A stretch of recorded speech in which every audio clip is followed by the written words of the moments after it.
Siap, gerak, mulai. Ibu akan terlebih dahulu mengecek kesiapan belajar kalian. Coba cek teman sebangkunya. Pakainya sudah rapi apa enggak? Sudah. Baju sudah dimasukkan? Sudah.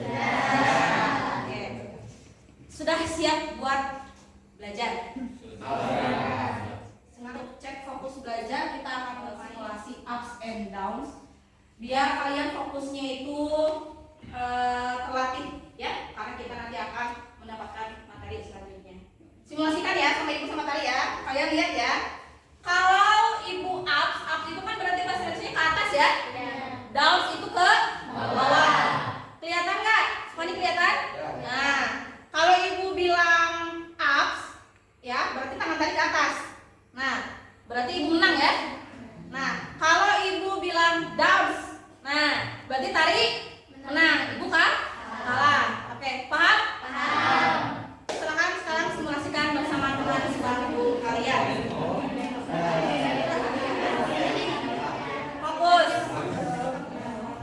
1, 2, 3. Downs.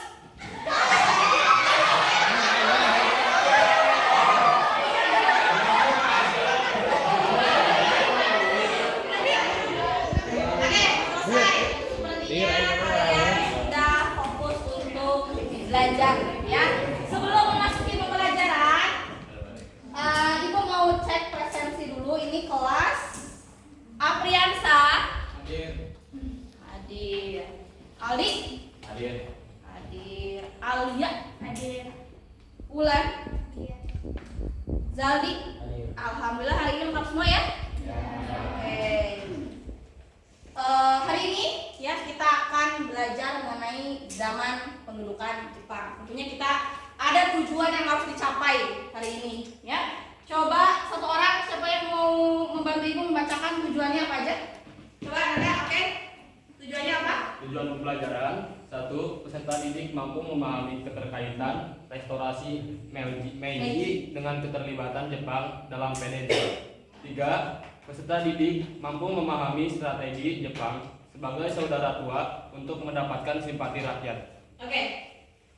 Jadi hari ini ya, ibu akan menerapkan pembelajaran ya dengan metode problem based learning. Ya, mudah-mudahan ya bisa membantu kalian dalam memahami materi hari ini. Ya, kita akan bekerja secara kelompok dibantu dengan LKPD atau lembar kerja peserta didik yang telah ibu buat. Ya. Selanjutnya, nah penilaian hari ini ada 3 jenis. Ya, yang pertama ibu akan mengecek sejauh mana kalian paham akan materi hari ini. Ya, ada 2 tes. Yang pertama LKPD yang dikerjakan secara berkelompok, lalu yang kedua adalah soal pilihan ganda yang akan nanti kalian kerjakan di Google Form. Lalu yang ketiga adalah penilaian psikomotor. Nanti kan kalian kerja kelompok ya. Nanti ibu akan nilai itu. Lalu ada penilaian presentasi. Nanti kita habis belajar kelompok ada presentasi ya. Coba baca apa soalnya. Menurut kalian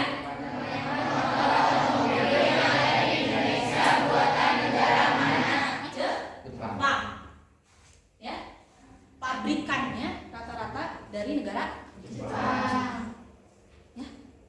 Pernah nggak kalian berpikir kok bisa sih Bu Jepang menjadi negara produsen otomotif terbesar ya? Kita perlu tahu dulu bagaimana sejarahnya Jepang ya sampai dia bisa menjadi negara yang seperti sekarang ya. Ibu ingin menjelaskan terlebih dahulu ya. Di sini Jepang kenapa bisa masuk ke Indonesia. Ada beberapa hal yang ibu jelaskan secara singkat karena nanti secara menyeluruhnya akan kalian kerjakan di kegiatan kerja kelompok ya. Latar belakang ya. Latar belakang Jepang masuk ke Indonesia apa sih? Lalu gimana sih respon rakyat Indonesia? Kan sebelum Jepang ke kita kan terlebih dahulu Belanda kan? Udah ngerasain dijajah nih. Apakah Jepang diterima dengan lapang dada? Ya, dan bagaimana cara Jepang bisa masuk ke Indonesia? Jepang masuk salah satunya adalah restorasi Meiji. Ada yang udah pernah dengar apa sih restorasi Meiji? Belum? Ya. Restorasi Meiji adalah suatu kebijakan keterbukaan atau perombakan unsur lama di Jepang yang digantikan dengan perpaduan unsur budaya Barat dan Jepang pada masa pemerintahan Kaisar Meiji. Ya. Pada awalnya, ya, kekuasaan di Jepang itu tertingginya itu adalah seorang kaisar. Lalu di bawahnya itu ada yang namanya shogun dengan daimyo. Shogun itu bukan merek motor ya. Shogun itu adalah panglima perang. Sedangkan daimyo adalah apa? Ada yang tahu? Daimyo itu tuan tanah atau orang kaya lah, ya, orang kaya gitu. Jadi pada saat itu salah seorang shogun yang namanya Shogun Tokugawa, dia melaksanakan yang namanya politik pintu tertutup atau politik isolasi. Jadi orang Jepang nggak boleh keluar dari Jepang, begitupun orang luar nggak boleh masuk ke Jepang. Maka politik ini dinamakan dengan politik negara tertutup, ya, politik Sakoku. Sekitar abad 9 tahun 1854, ya, politik ini bubar. Politik tertutup ini bubar. Kenapa? Karena adanya orang Amerika yang memaksa masuk ke Jepang. Pembukaan negara Jepang kepada negara lain ini dilakukan oleh seorang kaisar yang namanya Kaisar Meiji. Maka dari itu namanya restorasi Meiji. Ya. Nah, kalian bisa lihat ke depan, ya. Tahun 1941, ya. Di sini Amerika Serikat mengembargo minyak bumi, menghentikan pasokan minyak bumi ke Jepang.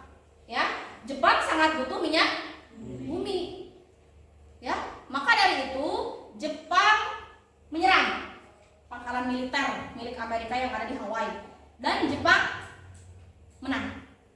Nah, setelah penyerangan ini berhasil, ya, akhirnya Jepang datang ke negara-negara yang sebelumnya dijajah oleh bangsa Barat. Ya, ada Filipina, lalu dia masuk ke Indonesia. Untuk apa tadi? Untuk mendapatkan cadangan logistik. Untuk apa lagi katanya Jepang teh masuk ke kita? Sebagai pemasok bahan mentah, membantu perang Asia Pasifik atau Asia Timur Raya, sebagai sumber daya tenaga buruh dengan upah yang murah, sebagai pasar hasil industri Jepang. Ya, jadi selain untuk memasarkan produksi mereka juga nyari juga buruh buat buruh yang dibayar mereka nyari juga sumber daya alam gratisan. Ya, mereka juga memanfaatkan kita sebagai cadangan militer mereka untuk melawan Barat. Januari 1942 mulai memasuki wilayah Indonesia. Mereka tiba di Tarakan. Lalu Februari, 1 bulan kemudian, ya, mulai memasuki Pulau Jawa. Ya, tetapi Jawa itu merupakan pusat kekuasaan Belanda. Belanda masih ada di kita kan? Iya. Pusatnya di Jawa. Pada saat itu diantisipasi dengan Belanda, ya, membentuk front Barat, ya, yang namanya ABDACOM, American, British, Dutch, Australian Common. Ini untuk mengantisipasi kedatangan Jepang, tapi ternyata hasilnya nihil. Ya, saat itu Jepang 1 Maret datang di 3 wilayah ini, ya. Ada yang paling dekat di Eretan, dekat sama kita, ya. Iya. Indramayu, Banten, dan Bojonegoro. Acung, ada yang pernah tahu di mana ini atau ada yang udah pernah ke sana? Ini adalah rumah sejarah di Kali. Ini merupakan objek yang paling bersejarah dalam pemerintahan pendudukan Jepang di kita. Ya, setelah 1 Maret Jepang itu mendarat di Jawa, lalu tanggal 5 Maretnya Batavia dan Bogor itu jatuh ke tangan Jepang. Selanjutnya 3 hari kemudian tanggal 8 Maret ada peristiwa penting di sekitar kita. Di mana? Kalijati. Ya, penyerahan wilayah Indonesia dari Belanda ke Jepang. Oke. Selanjutnya, Ibu akan menjelaskan Ada yang tahu apa arti spionase? Cari apa? Spionase? Spionase itu adalah suatu praktik pengintaian atau memata-matai untuk mengumpulkan informasi mengenai sebuah organisasi atau lembaga yang dianggap rahasia tanpa mendapatkan izin dari pemilik yang sah dari informasi tersebut. Jepang ini dulu sebelum dia memasuki wilayah kita, ya, dia ada mengirim seorang yang namanya Shizuki no Yamachi. Dia mendirikan sebuah toko, kalau sekarang ini di daerah Malioboro, Yogyakarta, ya. Dia mengganti namanya menjadi Taoai karena dia ingin mengetahui kalau orang-orang Malioboro itu taunya dia itu orang padahal dia orang Jepang. gitu ya. Dia melaporkan segala pengamatannya ya, dikirimkan melalui radio komunikasi. Karena ketika 6 Maret ya, Jepang memasuki wilayah Batavia, Jepang memasuki wilayah Yogyakarta, Jepang memasuki wilayah Bogor, itu dia duduk di salah satu tank yang dipakai Jepang untuk masuk.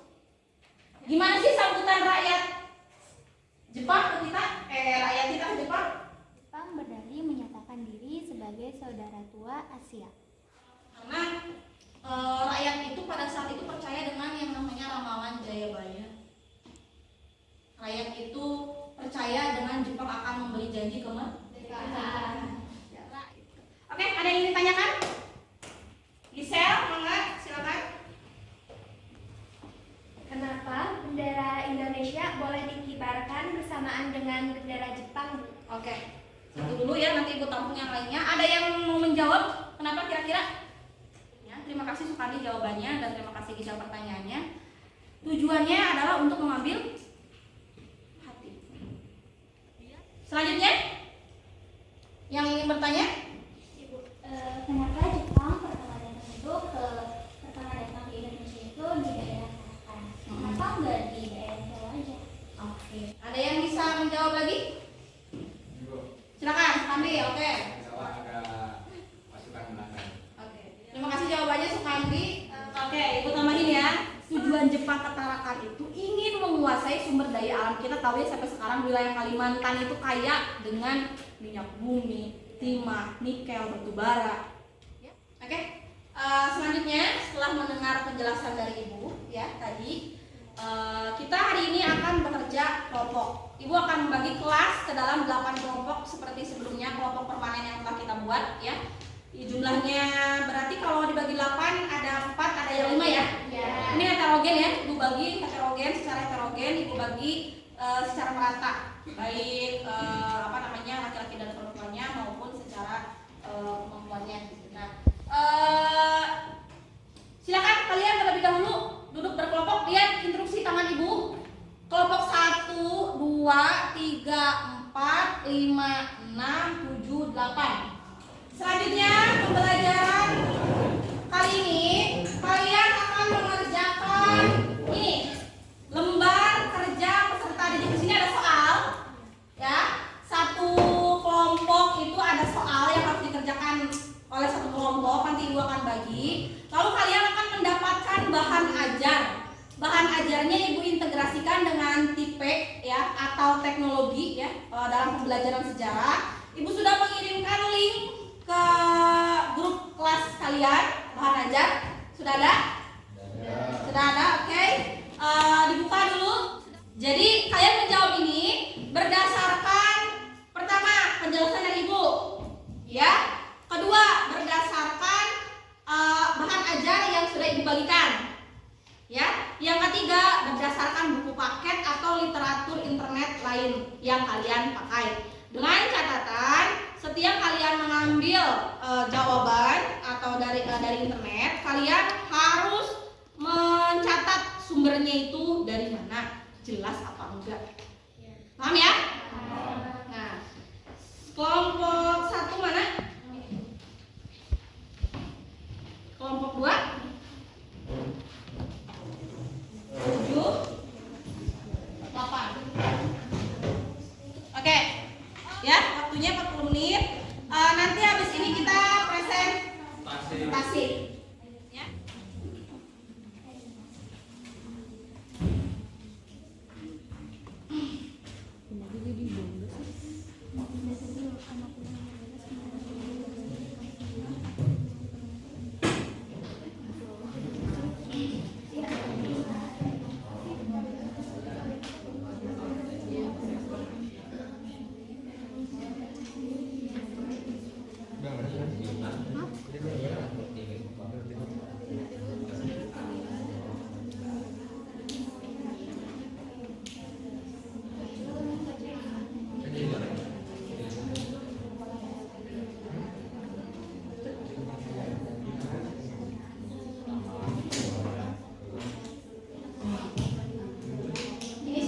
namanya?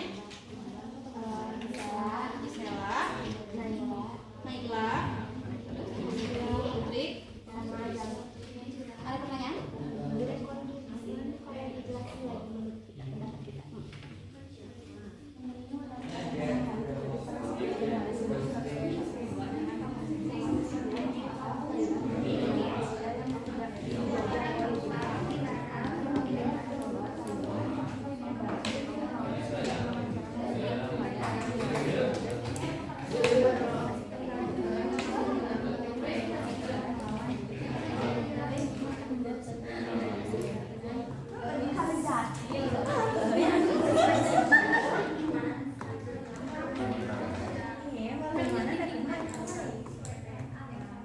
Terutama yang di Kalimantan.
Ini mau nanya kan?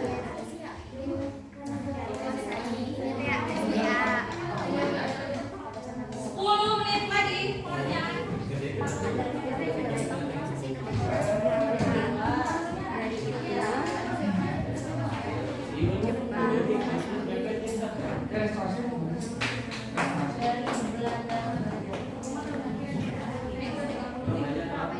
Siapa negara?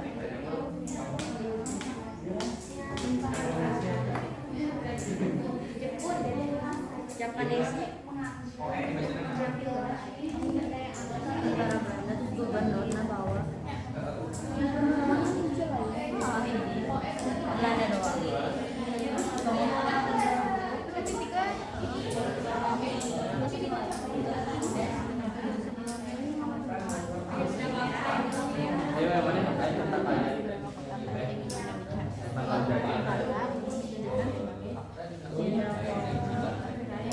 Kalau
Tidak dipilih buat gitu. Silakan.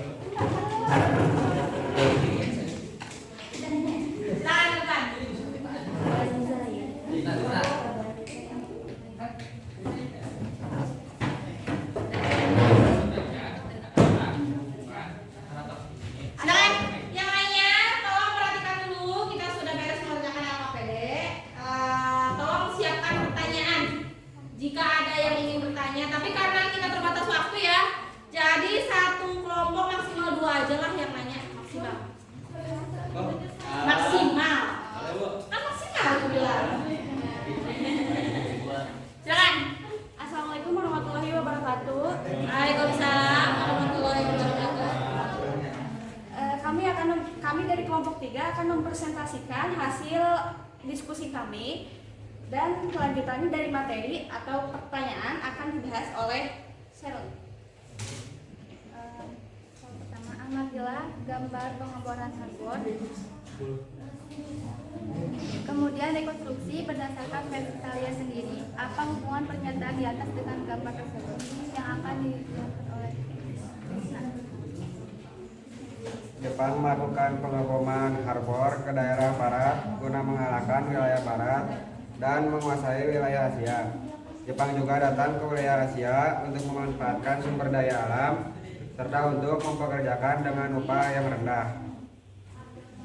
Yang kedua, menurut pendapat kalian, hal apa sajakah yang mendorong Jepang menduduki berbagai negara di Asia termasuk Indonesia? Dijelaskan oleh Ustaz.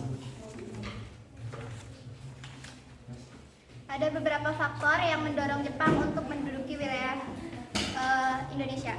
Satu, karena sumber daya alam. Seperti kita ketahui, di Indonesia ini kaya akan sumber daya alam seperti minyak bumi, timah, nikel, logam, dan sumber daya alam berharga lainnya.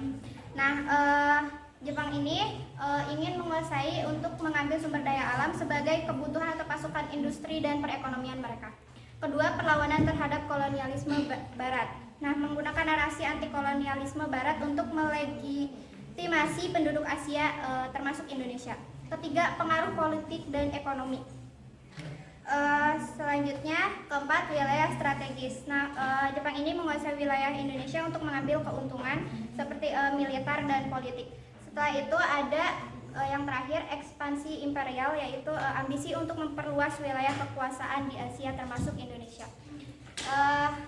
Mungkin sampai sini saja pembahasan yang dapat kami sampaikan. Untuk pertanyaan kami buka. Silakan, ada yang ingin bertanya? Oke, satu orang, siapa namanya, Neng? Saya dari kelompok 4 Jalan. Ingin bertanya, legitimasi itu apa sih? Legitimasi itu apa sih? Baik, izin menjawab. Legitimasi adalah penerimaan dan pengakuan atas kewenangan yang diberikan oleh masyarakat kepada pimpinan yang telah diberikan kekuasaan. Cukup? Paham ya? Oke, silakan ditutup. Baik, terima kasih atas perhatiannya. Mohon maaf apabila ada kekurangan dan kesalahan. Wassalamualaikum warahmatullahi wabarakatuh. Waalaikumsalam.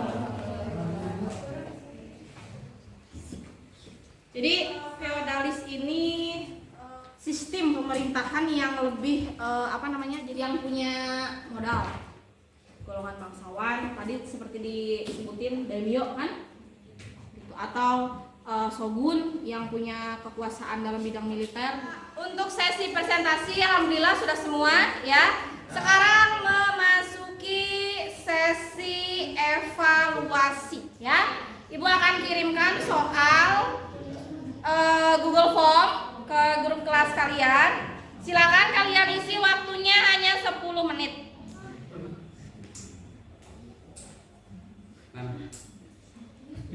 Cari kan tolong.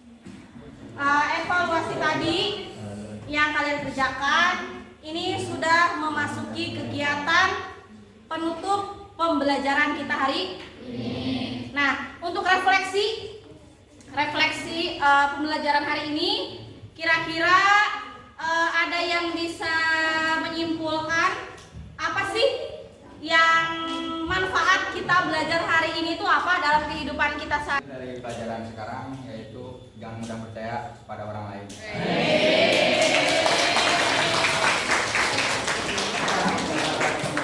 Oke, siapa satu lagi, Neng? Menambahkan pembelajaran yang bisa kita ambil pada pembelajaran hari ini, kita bisa mengambil contoh Jepang menjadi negara yang superior yang ternyata tutup menjadi sebuah negara yang kaya.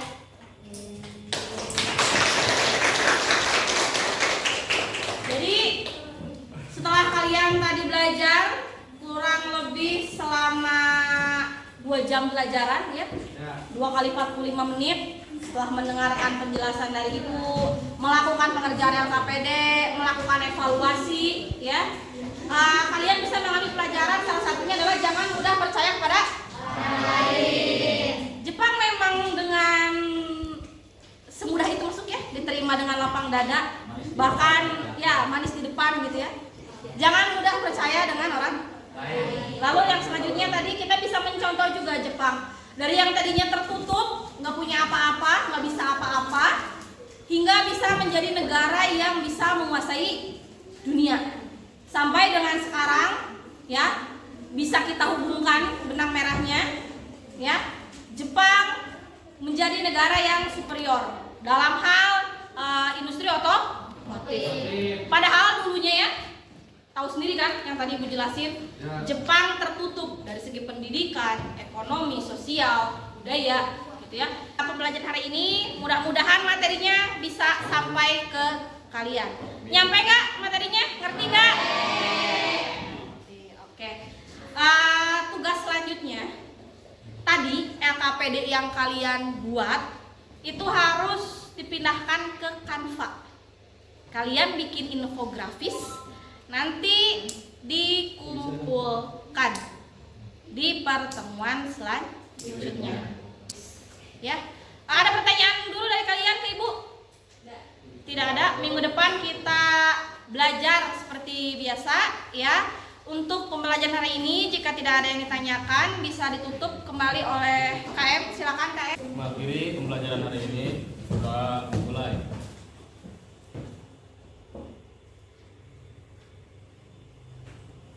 Sudah selesai. Oke. Terima kasih untuk pembelajaran hari ini. Assalamualaikum warahmatullahi wabarakatuh. Waalaikumsalam.